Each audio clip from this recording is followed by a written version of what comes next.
vous avez écrit un ouvrage dont le succès ne se dément pas, qui s'appelle Rebâtir la France.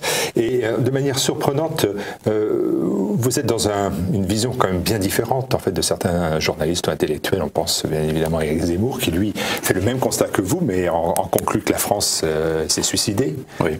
Et que donc la France c'est fini. Et vous n'avez pas cette vision-là. Vous avez, au contraire, vous me disiez même avant le début de cet entretien, c'est pas un secret, que on avait toujours ce moyen de repartir. C'était les militaires qui parlaient. Non seulement c'est les militaires, mais c'est les leçons. Ce sont les leçons de l'histoire de France.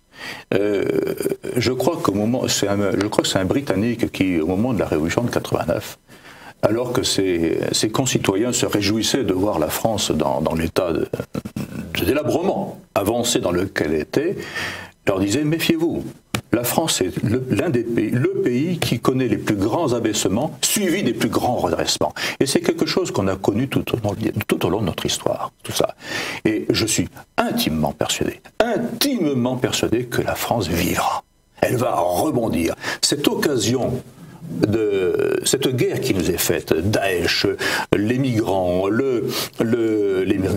l'invasion, il faudrait comme dire les choses telles que je les pense, et puis ces attentats en France, sont effectivement très durs à vivre. Mais c'est une formidable occasion de rebondir. Et c'est là qu'il nous faudrait un chef à la hauteur, que nous n'avons pas. Et donc, moi, je crois qu'en la circonstance, et en toute chose, il y a non seulement de l'espoir, mais il faut se remémorer 3 mots extrêmement forts qui doivent nous guider aujourd'hui et pour toujours. Courage, confiance et calme.